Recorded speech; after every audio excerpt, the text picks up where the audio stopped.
Hello दोस्तों, मैं आशीष कुमार अपने YouTube channel Bihar GK tricks में आपका स्वागत करता हूं।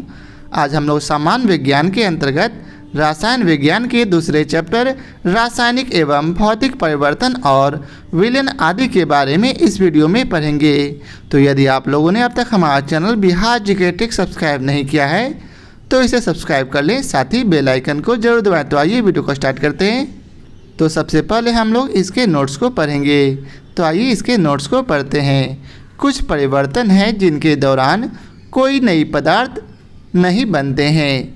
इसके विपरीत कुछ अन्य परिवर्तन हैं जिनके दौरान नए पदार्थ बनते हैं। इसलिए इसके आधार पर कि नए पदार्थ बनते हैं अथवा नहीं, हम सभी परिवर्तनों को दो समूहों में वर्गीकृत कर सकते हैं। पहला है भौतिक परिवर्तन और दूसरा रासायनिक परिवर्तन। अब आइए चलते हैं, इन्हें हम बारी बारी से समझते हैं। तो पहला था भौतिक परिवर्तन, जिसे अंग्रेजी में फिजिकल चेंज भी कहते हैं। वे परिवर्तन जिनमें कोई नए पदार्थ नहीं बनते हैं भौतिक परिवर्तन अर्थात फिजिकल चेंजेज कहलाते हैं। भौतिक परिवर्तन में शामिल पदार्थों में उनके वैशिष्ट्य अर्थात आइडेंटिटी में परिवर्तन नहीं होता है।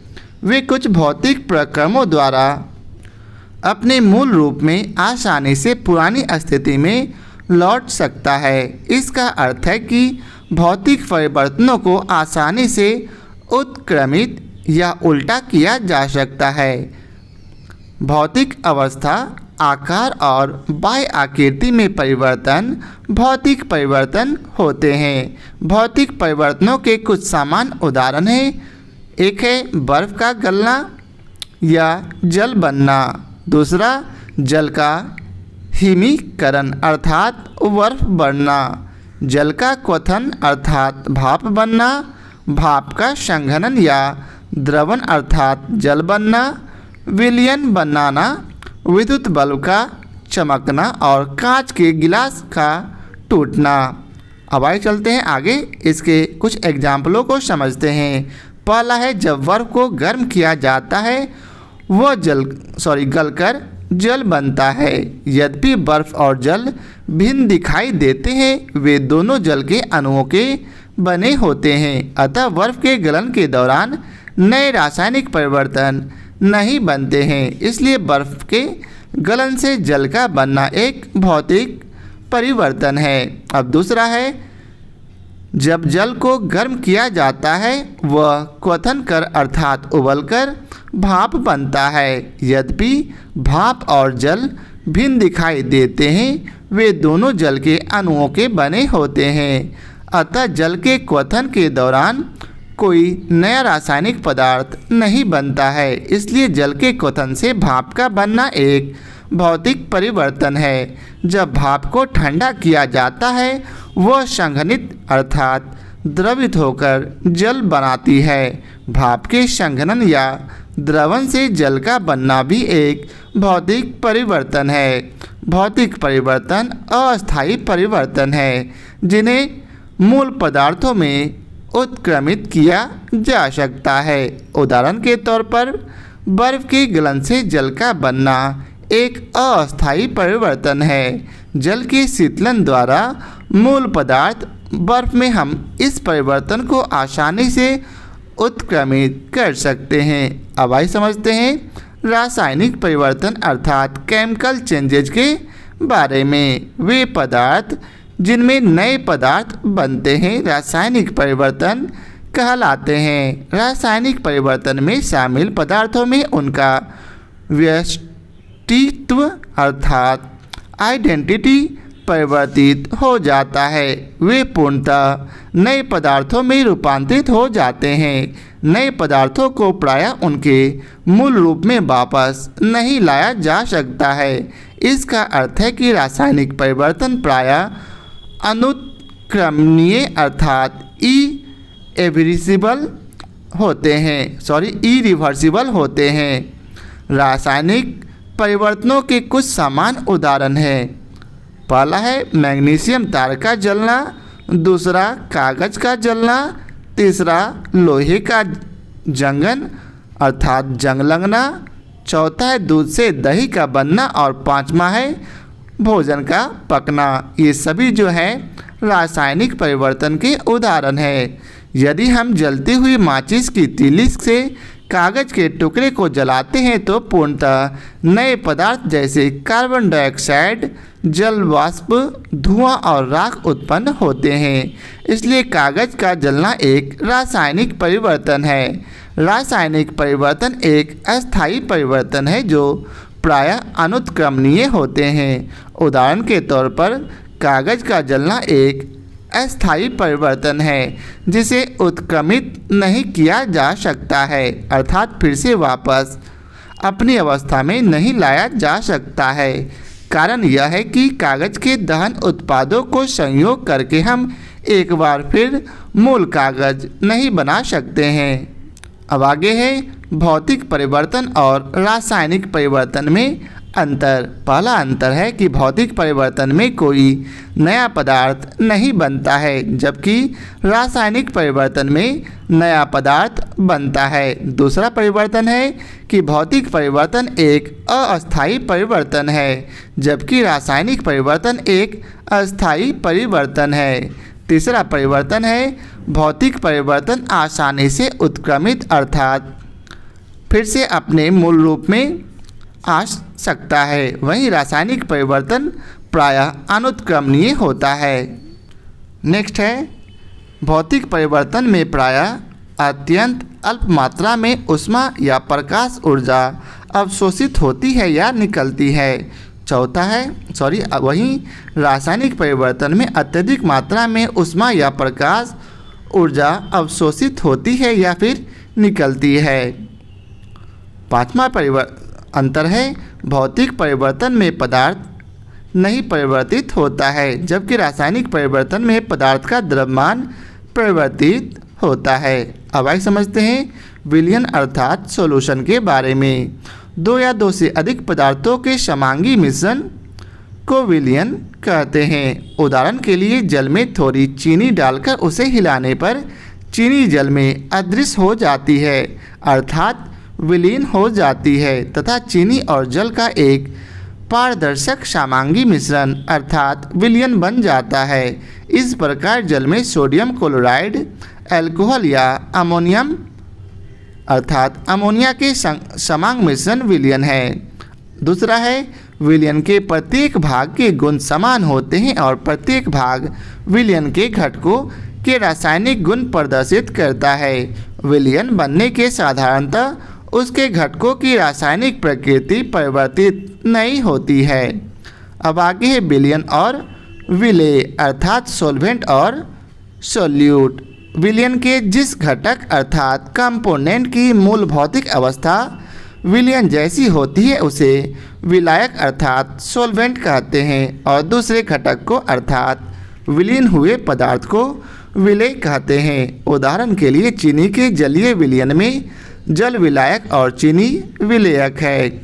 अब आगे है विलयन की भौतिक अवस्था ठोस, द्रव या गैस हो सकती है, जैसे जल में नमक, अल्कोहल या कार्बन डाइऑक्साइड का विलयन द्रव विलयन है। वायु एक गैसीय विलयन है। कई मिश्र धातुओं ठोस विलयन है, जैसे पीतल, कॉपर और जिंक धातुओं का ठोस विलयन है। ठोस, द्रव और गैसीय विलयनों में द्रव विलयन प्रमुख है। साधारण विलयन द्रव विलयन होते हैं। अब आगे है तनु विलयन। तनु विलयन अर्थात डाइल्यूट सॉल्यूशन। जिस विलयन में विलेय अर्थात सॉल्यूट की सांद्रता कम होती है उसे तनु विलयन अर्थात डाइल्यूट सॉल्यूशन कहते हैं। विलयन में विलेय की सांद्रता अधिक होने पर उसे सांद्र विलयन अर्थात कॉन्सेंट्रेटेड सॉल्यूशन कहते हैं। आगे है संतृप्त विलयन अर्थात सैचुरेटेड सॉल्यूशन। किसी ताप पर जल की एक निश्चित मात्रा में थोड़ी चीनी डालकर उसे हिलाने पर चीनी जल में विलीन हो जाती है। थोड़ी थोड़ी मात्रा में चीनी को जल में डालकर विलयन को हिलाते रहने पर चीनी धीरे धीरे जल में घुलती रहती है और अंत में एक ऐसी अवस्था आ जाती है जब चीनी का घुलना रुक जाता है और ठोस चीनी विलयन के नीचे पेंदी में बैठने लगती है। इस अवस्था में विलयन संतृप्त विलयन कहलाता है। नेक्स्ट है विलीयता अर्थात सोल्यूबिलिटी। किसी पदार्थ की वह मात्रा जो निश्चित ताप पर 100 ग्राम विलायक को संतृप्त अर्थात सैचुरेट करने के लिए आवश्यक होती है, पदार्थ की विलीयता अर्थात सोल्यूबिलिटी कहलाती है। किसी विलायक में निश्चित ताप पर किसी पदार्थ की विलीयता निश्चित और अस्थिर होती है। विलीयता विलयन के ताप, विलेय तथा विलायक की प्रकृति और विलेय के कणों के आकार पर निर्भर करती है। अल्प विलेय लवणों की विलेयता सम आयनों की उपस्थिति से प्रभावित होती है। अब नेक्स्ट है परासरण अर्थात ऑस्मोसिस। तो आइए समझते हैं परासरण को। विलायक के अणुओं का अर्धपरागम्य झिल्ली में होकर शुद्ध विलायक से विलयन की ओर या तनु विलयन से सांद्र विलयन की ओर स्वतः प्रवाह परासरण कहलाता है। नेक्स्ट है अर्धपारगम्य झिल्लियाँ।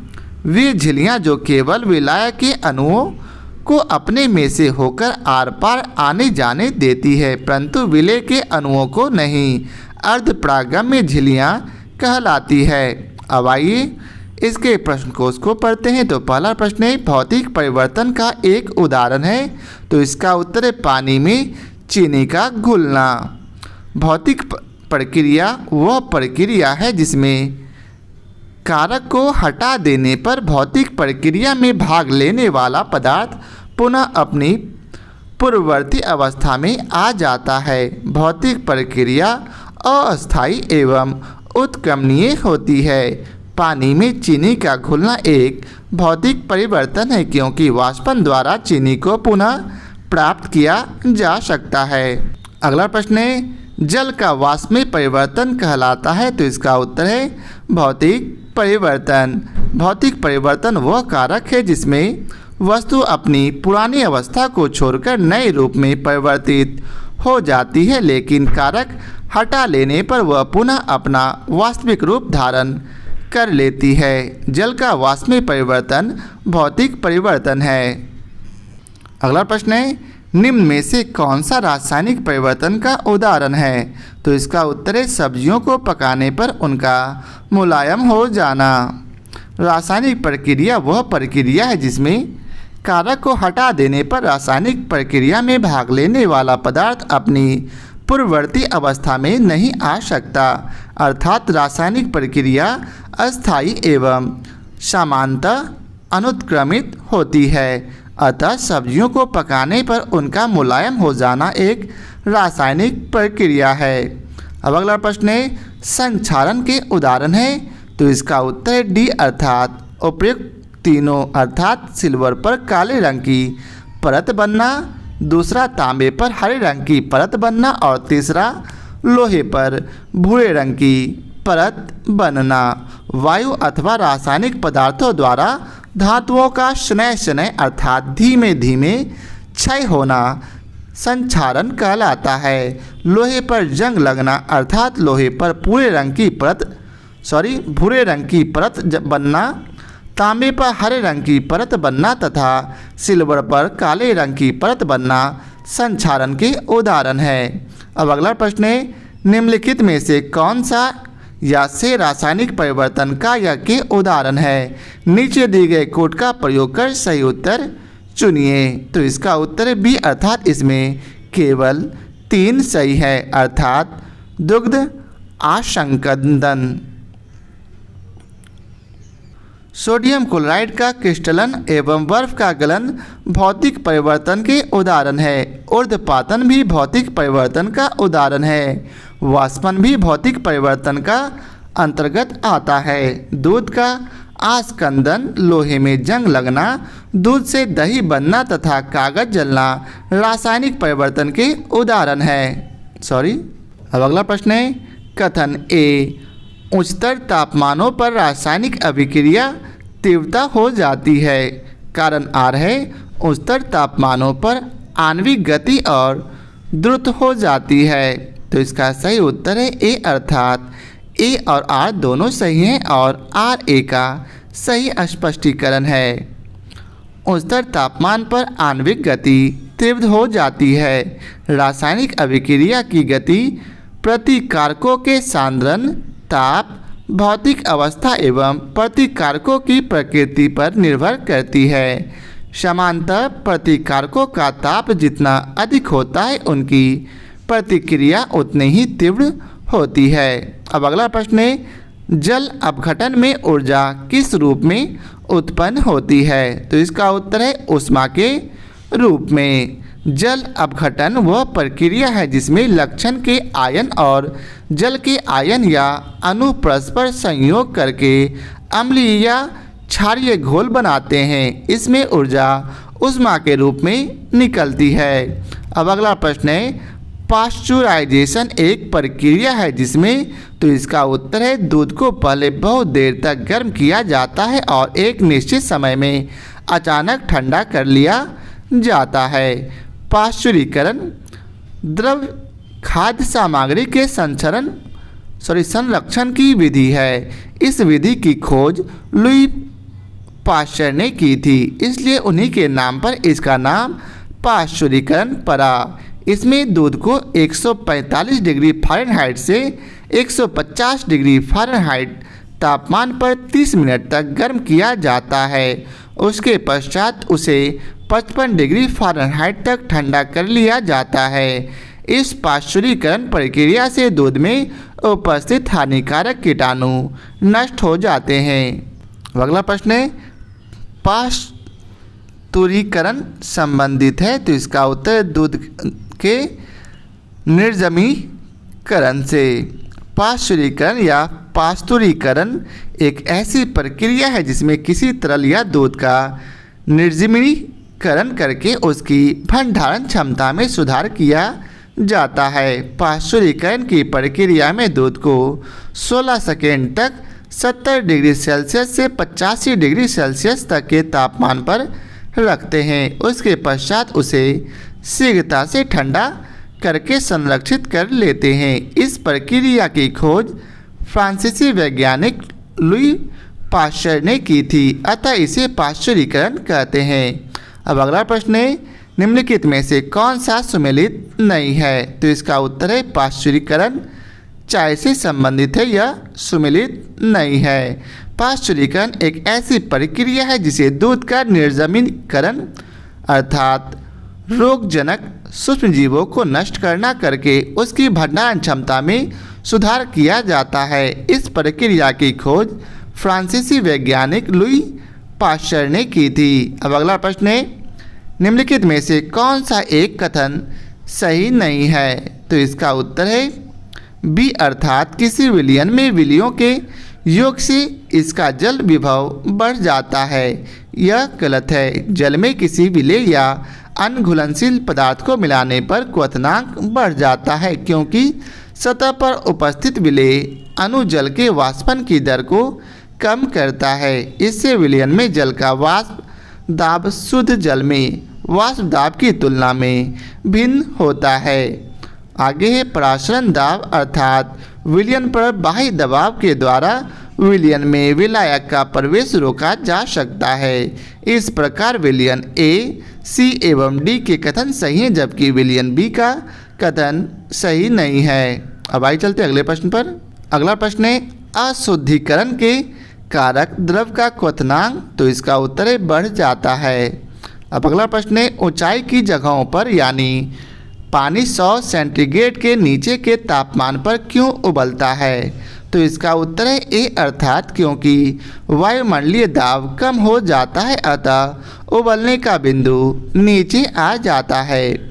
ऊंचाई पर जाने पर वायुमंडलीय दबाव कम हो जाता है, अतः जल का क्वथनांक घट जाता है और जल कम ताप पर ही उबलने लगता है। इसी कारण ऊंचाई पर जाने पर खाना भी देर से पकता है। अब अगला प्रश्न है, निम्न कथनों पर विचार कीजिए। कथन ए है, नमक और बर्फ के मिश्रण से 100 डिग्री सेल्सियस से नीचे का तापमान प्राप्त होता है। कारण आर है नमक बर्फ के हिमांक को बढ़ा देता है। उपयुक्त कथनों के संदर्भ में निम्न में से कौन सा एक सही है? तो इसका उत्तर है सी अर्थात ए सही है, परंतु आर गलत है। अपद्रव्यों अर्थात इम्प्योरिटीज को मिलाने से द्रव का क्वथनांक बढ़ जाता है, जबकि गलनांक समानतः कम हो जाता है। 0 डिग्री सेल्सियस पर पिघलती बर्फ में यदि कुछ नमक, सोडा आदि मिलाते हैं तो बर्फ का गलनांक 0 डिग्री सेल्सियस से घटकर -22 डिग्री सेल्सियस तक कम हो जाता है। ऐसे मिश्रण को हिम मिश्रण कहते हैं। इस प्रकार कथन ए सही है, जबकि कारण आर गलत है। अब अगला प्रश्न है, कोहरे में निम्नलिखित में से कौन सा कोलाइडी तंत्र अभिव्यक्त होता है? तो इसका उत्तर है गैस में द्रव्य। कोहरे में जलवाष्प का संघनन लघु जल बिंदुओं के रूप में होता है, जो धरातल की दृश्यता को प्रभावित करता है। जब धरातल के नज़दीक स्थित वायु का तापमान औषांक तक पहुंच जाता है तब तथा हवा ठंडी हो जाती है, तब उसमें उपस्थित जलवाष्प का संघनन वायुमंडलीय धूल कणों इत्यादि के चारों तरफ हो जाता है। ये संघनित जल की बूंदें हल्की होने के कारण हवा में ही लटकती रहती है और हवा के साथ स्थानांतरित होती रहती है। अब अगला प्रश्न है, यदि हम ग्राम चीनी को यदि 100 ग्राम चीनी को आधा लीटर पानी में मिलाकर एक असंतृप्त चीनी का घोल तैयार किया जाए तो निम्न में से कौन सी भौतिक राशि नहीं बदलेगी? तो इसका उत्तर है आयतन। यदि 100 ग्राम चीनी को आधा लीटर पानी में मिलाकर एक असंतृप्त चीनी का घोल तैयार किया जाए तो चीनी पानी में घुली रहेगी तथा इसमें और चीनी घुलने की संभावना रहेगी, क्योंकि विलयन असंतृप्त है। इस प्रक्रिया में विलयन की सांद्रता का घनत्व बढ़ जाएगा, परंतु आयतन नहीं बदलेगा। अब अगला प्रश्न है, निम्नलिखित कथनों पर विचार कीजिए। पहला है, परासरण के प्रक्रम में विलायक सांद्र घोल से तनु घोल की ओर जाता है। दूसरा है, प्रतिलोम परासरण में तनु घोल पर बाह्य दाब लगाया जाता है। उपरोक्त कथनों में से कौन सा सही है? तो इसका उत्तर है डी अर्थात इसमें न तो एक सही है और न ही दो। परासरण के प्रक्रम में किसी भी विलायक में प्रवाह या प्रसरण तनु विलयन से सांद्र विलयन की ओर होता है। प्रतिलोम परासरण में बाह्य दाब सांद्र विलयन पर लगाया जाता है। सांद्र विलयन पर बाह्य दाब लगाकर उसमें उपस्थित विभिन्न प्रकार के अणुओं एवं आयनों को विलयन से पृथक किया जाता है। अब आइए चलते अगले प्रश्न पर। अगला प्रश्न है, क्रोमेटोग्राफी की तकनीक का प्रयोग होता है। तो इसका उत्तर है एक मिश्रण से पदार्थ को अलग करने में। क्रोमेटोग्राफी रंगीन रसायनों के मिश्रण को पृथक करने की एक रासायनिक तकनीक है। अब अगला प्रश्न है, ठोस कपूर से कपूर वाष्प बनाने की प्रक्रिया को कहते हैं। तो इसका उत्तर है ऊर्ध्वपातन। कुछ ठोस पदार्थ ऐसे होते हैं जिन्हें गर्म किए जाने पर वे द्रव अवस्था में आने की बजाय सीधे वाष्प में बदल जाते हैं और वाष्प को ठंडा करने पर पुनः सीधे ठोस अवस्था में आ जाते हैं। ऐसे पदार्थ को ऊर्ध्वपातन तथा इस प्रक्रिया को ऊर्ध्वपातन कहते हैं। इस विधि के द्वारा कपूर, नेफ्थलीन, अमोनियम क्लोराइड आदि पदार्थ शुद्ध किए जाते हैं। अब अगला प्रश्न है, निम्नलिखित में से किसी वस्तु के नमूने को हवा में खुला रखने पर कुछ समय पश्चात गायब हो जाता है, जैसे कपूर, नेफ्थलीन अथवा शुष्क बर्फ। इस परिघटना को कहते हैं। तो इसका उत्तर है ए अर्थात ऊर्ध्वपातन। वह प्रक्रम जिसके द्वारा कोई ठोस पदार्थ बिना तरल अवस्था में आए ही सीधे वाष्प में परिवर्तित हो जाता है अथवा वाष्प बिना तरल अवस्था में आए ही सीधे ठोस अवस्था में बदल जाती है, ऊर्ध्वपातन कहलाता है। ऐसे पदार्थ को ऊर्ध्वपातन पदार्थ कहा जाता है, जैसे कपूर, नेफ्थलीन आदि। अब अगला प्रश्न है, नीचे सूची 1 को सूची 2 के साथ सुमेलित कीजिए और सूचियों के नीचे दिए गए कोड का प्रयोग सही उत्तर चुनिए। तो आप लोग इस प्रश्न को ध्यानपूर्वक पढ़कर इसका मिलान कर लें। आइए हम लोग चलते हैं इसके डायरेक्ट विश्लेषण पर। इसका सही उत्तर है ए। अब आइए इसके विश्लेषण को पढ़ते हैं। किसी यौगिक की ऑक्सीकरण संख्या 0 होती है और यह उसमें उपस्थित तत्वों की ऑक्सीकरण संख्या का घटक के अनुसार योग होता है। MnO2 में Mn का उपचयनांक अर्थात x + -2 × 2 = 0 अर्थात ऑक्सीजन की ऑक्सीकरण संख्या =-2। ऐसे ही आप आगे भी देख सकते हैं। आप लोग चाहें तो वीडियो को पॉज कर इसे देख सकते हैं। तो यह था आज के वीडियो का आखिरी प्रश्न। आशा करता हूं आप लोगों को हमारा यह वीडियो पसंद आया हो। यदि आप लोगों को हमारा यह वीडियो पसंद आया हो तो इसे लाइक और शेयर जरूर करें। फिर मिलते हैं नए चैप्टर के साथ। आज के लिए बहुत बहुत धन्यवाद।